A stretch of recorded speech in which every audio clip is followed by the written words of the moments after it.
remind you that you can watch us live on our website www.ogtv.com.ng/live. For the latest news and reports, you can check us on these platforms: X at Ogun TV, Facebook, Ogun State Television, YouTube at OGTV Abeokuta, TikTok at Ogun State Television. Ogun State Governor Prince Dapo Abiodun has inaugurated 9 permanent secretaries, 1 statistician general, 2 principals general, and 4 head teachers general in a move to aim at strengthening the state public service and upholding the legacy of decisive leadership.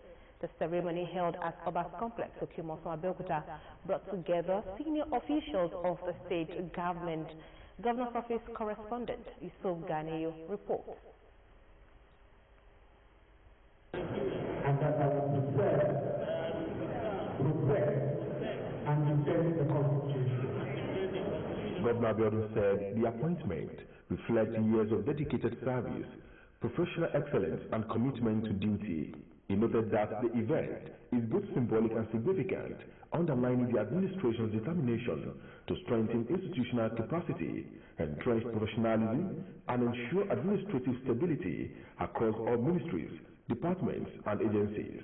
Among the appointees is Engineer Kehinde Akintomide, an indigenous of Ondo State with over 23 years of service. The governor says its selection demonstrates merit, inclusiveness, and an unbiased process. Let me emphasize that the newly appointed permanent secretaries carefully selected from a pool of directors who successfully completed the Executive Leadership Development Pipeline Program. This is our flagship initiative that we designed to groom senior officers for strategic leadership and high-level administrative responsibility. Governor Abiodun encourages the new appointees, saying his administration, guided by the Building Our Future Together agenda, remains committed to a productive, dynamic, and responsive public service through leadership development, capacity building, and improved welfare. You are now custodians of a legacy that demands courage in decision-making, fidelity to due process, respect for individual memory, and an unyielding commitment to the public good. The honor bestowed upon you is therefore matched by the weight of responsibility to serve, preserve, strengthen, and advance the values handed to us by those who served before you. He added that the appointees are now the administrative backbone of government and custodians of policy execution. They are expected to uphold professionalism, accountability, and loyalty, foster effective collaboration with political leadership, mentor officers, and ensure policies translate into measurable, sustainable outcomes for the people of the Gateway State. Yusuf Ganeyo, OGTV News. Meanwhile, the Ogun State government has continued to receive commendation for its commitment to rewarding diligence, dedication, and excellence in public service, a policy seen as critical to building a strong state and an efficient civil service. This commendation came from dignitaries and stakeholders who gathered to witness the swearing-in of newly appointed permanent secretaries, the Statistician General, Principals General, and the Headmaster General at the Obas Complex in Okimoso, Abeokuta. Matthew Showme reports. Another clear demonstration of the Ogun State government's resolve to strengthen the civil service and reward hard work unfolded as Governor Prince Dapo Abiodun swears in newly appointed permanent secretaries, the Statistician General, Principals General, and the Headmasters General. The ceremony, witnessed by top government functionaries, labor union leaders, former heads of service, and retired permanent secretaries, provides an opportunity to commend the administration's commitment to workers' welfare while charging serving officers to remain dedicated to efficient and quality service delivery.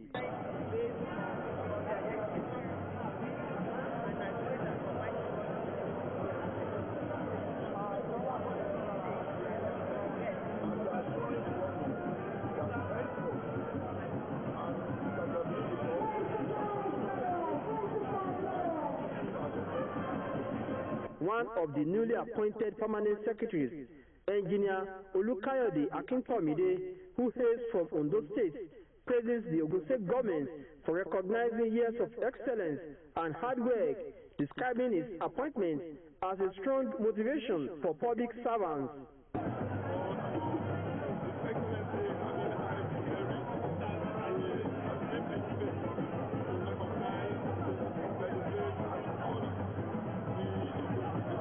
Other newly sworn-in officials also pledged total dedication and renewed commitment to the service of Ogun State, with assurances to contribute meaningfully to reforms and improvements within the civil service. And my children, I want to give glory to God for this milestone achievement. It's been a long way, and I give glory to God Almighty. I will renew my energy, renew my focus, and renew my dedication to serve the state. The appointment offered the new officials another opportunity to contribute their quota to the development of the state, as they now serve at the highest level of the civil service. Matthew, show me OGTV News. Also, the Ogun State chapter of the Academic Staff Union of Secondary Schools, ASUS, has commended Governor Dapo Abiodun for what is described as sustained effort to create a more enabling environment for teachers and strengthen the education sector in the state. The union applauded the governor's commitment to educational development, particularly as the recent appointment of 2 principal generals, which it said reflects deliberate steps to enhance leadership in public secondary schools. In an appreciation letter made available to the media and jointly signed by the state chairman, Comrade Oluwaseun Felix Agbesonwa, and the state secretary, Comrade Olusheyi Bankole Asu, said the Abiodun administration is positioned to leave the education sector in Ogun State better than its mate is. The union congratulated Mr. Matthew Lisi, appointed Principal General of Remo Division, and Mr. Yakubu Lamidi, Principal General of Ijebu Division, urging them to justify the confidence reposed in them by serving with dedication and professionalism. According to ASUS, their appointments were intended to strengthen administrative leadership in schools across the state and improve the overall quality of secondary education. ASUS also commended the secretary to the state government, Mr. Tokumbo Talabi, and his head of service, Mr. Kehinde Onosoya, for their roles in ensuring that teachers' concerns are heard and addressed under the current administration. The Union for the Press, the chairman of the Teaching Service Commission, TESCAM, Apostle Abiodun Sonyaudu, noting that under his leadership, 3 education officers were elevated in the latest round of appointments. It assured the TESCAM chairman of its continued support and cooperation in strengthening secondary school education in the state.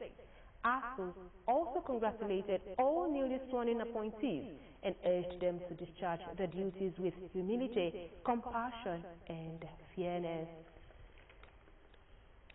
The Ogun State Governor, Prince Dapo Abiodun, has declared open the training of teachers on the artificial intelligence powered teaching and learning platform, OgunLearn, describing it as a historic milestone in the state's drive towards a technology-driven education system. The governor, who spoke at the official launch of the platform and commencement of teacher training, said education remains the strongest foundation for societal development. Governor's Office correspondent Yusuf Ganiyu reports. Of the AI-powered teaching and learning platform by Ogun State Governor Prince Dapo Abiodun further demonstrated the commitment of the current administration to improving education sector through 21st century technology and innovation. Governor Abiodun noted that the state experienced during COVID-19 pandemic, when digital classes were introduced to sustain learning amid school closures, strengthens the administration's resolve to deploy technology not as an emergency response, but as a long-term strategy for quality education delivery. He says the OgunLearn platform reflects the government's firm belief that every child, regardless of location or background, deserves access to quality education supported by modern technology. The illiterate of the 21st century will not be those who cannot read and write, but those who cannot learn, unlearn, and relearn. Oguland is a clear response to this reality, designed not only to deliver content, but to nurture adaptability, analytical thinking, and lifelong learning skills. According to the governor, the AI-powered platform represents a comprehensive digital agenda designed to modernize teaching and learning across schools in the state. He explains that it provides curriculum-aligned learning resources, interactive academic support for students, and a dedicated mobile application that enables teachers to plan lessons, deliver instructions, access learners, and track academic performance more efficiently. As the education capital of Nigeria, today is not merely about launching a digital platform. It is about foresight, innovation, and deliberately preparing our children and our youth for the future and not the past. Earlier in his welcome address, the Commissioner for Education, Science and Technology, Professor Abayomi Babu, described the Artificial Intelligence-Powered Learning Enhancement and Academic Resources Network as second to none. He expresses confidence that stakeholders from across the country will visit Ogun State to understudy the initiative. As we launch this Artificial Intelligence-Powered Learning Enhancement and Academic Resource Network, which is second to none because of what that particular platform has. And I assure you that people will come down here to learn what we are doing with this AI-powered network. I have encouraged our teachers and learners in the state to take maximum advantage of this new teaching learning platform in improving delivery post-basic education in the state. Professor Aribabu welcomed participants to what he described as the future of learning and a smarter way to educate learners in Ogun State. Yusuf Ganiyu, OGTV News. The Ogun State government has clarified relating reports suggesting a confrontation between him and the Council of Afro-Bajes regarding the Awujale selection. According to official sources, the claims are completely false and misleading. The governor, in a statement by Special Advisor on Information and Strategy, Kayode Akimade, held a respectful consultative meeting with the Council of Afro-Bajes, consistent with the meetings he held in the past with the Olori Edis that were hitherto polarized. The meeting, according to the statement, fostered the harmonization, and through such earlier engagement, the governor also persuaded one of the kingmakers to withdraw a filed litigation. The discussions he had focused on matters of mutual concern in the interest of the progress in traditional affairs within Ijebu land. Contrary to the rumors, Governor Abiodun did not issue threats, ultimatums, and other statements attributed to him as they are entirely fabricated and bear no relation to him or his administration. The statement affirms that the governor remains committed to upholding due process, respecting the autonomy of traditional institutions, and ensuring a fair process in the selection of a new Awujale for Ijebu.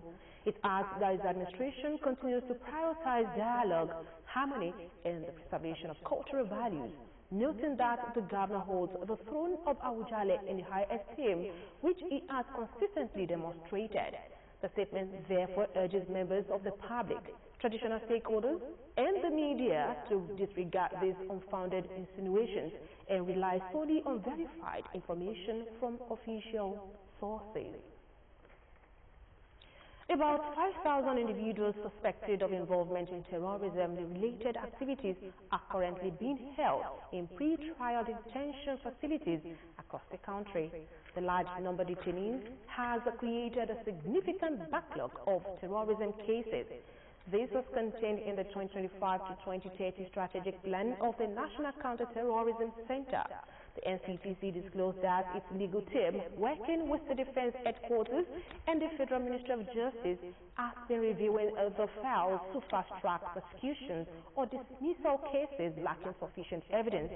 The NCTC said in 2024, the support provided through its framework led to the prosecution of 393 terrorism-related cases, resulting in 329 convictions. Ogun State government said it remains committed to prioritizing the healthcare needs of both the born and unborn child as part of efforts to strengthen public health delivery. The assurance came from the Commissioner for Health, Dr. Tommy Koka, represented by the Special Advisor to Governor on Health, Dr. Tayo Lawal, at the 57th Annual General Meeting and Scientific Conference of the Pediatric Association of Nigeria held in Abeokuta. Taiwo Fabajo reports. Hundreds of medical doctors specializing in the health and well-being of infants, children and adolescents, commonly known as pediatricians, are in Abeokuta for a 3-day conference aimed at charting a pathway towards ending diseases such as epidemics and tuberculosis by the year 2030. The gathering also drew development partners, researchers from within and outside the country, as well as government officials, to explore digital approaches to achieving universal health coverage in Nigeria. Speaking at the event, Dr. Tayo Lawal says the Ogun State government is committed to strengthening primary healthcare centers across the state to ensure quality healthcare delivery for infants and children. In Ogun State, for example, the national reform, such as basic healthcare provision policy, has strengthened our primary healthcare services, reducing financial barriers and improving access to essential maternal and child care at the community level. Traditional rulers, development partners, and medical experts, in their go-to messages, call for increased collaboration between the government and the private sector to strengthen healthcare delivery and improve infant wellness nationwide. Every doctor that chooses to remain here in Nigeria always salute your courage. God will never forget your labor of love. The chairman of the Pediatric Association of Nigeria also stresses the need for greater awareness and advocacy to safeguard the well-being of young Nigerians. In his keynote address, Professor Olugbenga Mokolu, a professor of pediatrics, advocated the adoption of a national charter that clearly defines and protects the health rights of Nigerian children. Our focus is on children, which is target 3.2, to ensure that there is a reduction in neonatal mortality as well as under 5 mortality. Representative of the Federal Ministry of Health and Social Welfare, Dr. Oluseyi Amos, while declaring the conference open, said the federal government has entered into a compact agreement with states to strengthen child health and wellness. I urge members of the Pediatric Association of Nigeria to intensify operational and implementation of the strategy across the country, particularly in newborn care, child nutrition, and digital health innovation. At the end of the conference, 79 doctors were inducted into the Pediatric Association of Nigeria. The Ogun State government has stressed that the protection of lives and the well-being of residents remains a top priority, particularly in communities facing environmental and public health challenges. This assurance came as the Commissioner for Environment, Ola Oresoya, presented the first phase of findings on the lead poisoning in Ogijo community, alongside recommendations aimed at mitigating its impact. Elizabeth Efon reports. In November 2025, a widely circulated video raises concerns over alleged lead poisoning in Ogijo community, prompting the shutdown of some companies involved in used lead-acid battery recycling in the area. Following the developments, the National Environmental Standards and Regulations Enforcement Agency, NESRIA, the Ogun State Environmental Protection Agency, OGEPA, and the State Ministry of Health, with experts from academia, carry out a comprehensive environmental audit of the affected companies and the Ogijo community. The exercise, supported by the Ogun State Governor, Prince Dakwa Abiodun, aims to determine the level of contamination and recommend measures to avert potential health risk. To know how many people are actually having lead in their blood, what we've done, we've taken reports of those people who are likely to be contaminated. And I'm sure we have, I don't know how many we have now, but we close about 100 or 200 lists of people who have listed for us to test. Those who are working in a factory and those who are living around the factory. The Southwest Zonal Director of Nigeria, Daniel Jack, leads the agency's team during the assessment exercise. Aware that Nigeria has signed a protocol with the operators. I want to say this, and I'm sure I am speaking my DG's mind, that protocol will be reviewed in light of the situation. Director of Inspectorate and Compliance Monitoring at OGTV, Oluyemisi of Shinaike, later presented the findings and recommendations from the first phase of the audit to stakeholders. The Ologijo of Ogijoba Kazim Gadamosi commends the Ministry of Environment for its intervention, but appeals for the process to be expedited to enable affected companies to resume operations and restore economic activities in the community. On that basis, our Commissioner Amawoshe, provided we are able to do the right thing as companies. We don't want you to leave Ogijo. Community leaders, residents, and company representatives also expressed their concerns, which received responses from the Commissioner for Environment. Addressing the gathering, the Commissioner, Olao Resaya, urged residents to exercise patience, prescribing the ongoing assessment as a necessary step for long-term safety and public health. He assured that the present administration remains committed to protecting lives and confirmed that the ministry's safety officers will intensify compliance monitoring to ensure all environmental regulations are strictly enforced. Elizabeth Son, OGTV News. Education goes beyond the four walls of the classroom as pupils of Kingdom Heritage Model School, Idiaba, Beokuta, recently embarked on an educational excursion to the Ogun State Television. The excursion organized to expose the pupils to practical broadcasting experience and enhance their understanding of mass communication and media operations. On arrival at the Ogun State Television premises, the pupils warmly received by management and staff of the station, who took them through various departments within the establishment. The pupils were introduced to news production, editing processes, camera handling, and transmission procedures and studio operations, giving them a first-hand view of how television programs are produced and transmitted to viewers.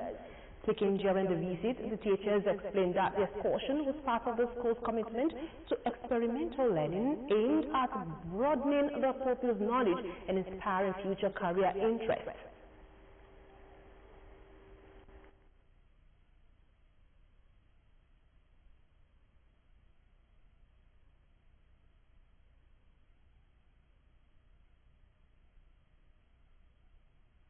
The feeling is not only in the classroom.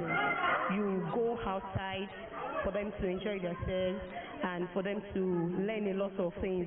Now they are here, they've learned about news, which they've done in the school, and they coming here is an instructional material for them to understand what we taught them in school. It adds a lot of knowledge to what they have already learned in the school.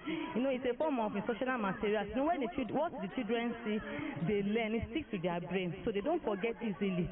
So seeing everything around here, so when we get to the classroom, they'll be able to relate it to the knowledge they have learned here. And just before, let's remind you that a dream you dream alone is only a dream. A dream you dream together is reality. And now we've come to the end of the news at 2. Many thanks for being there. Enjoy the rest of your day. Bye for now.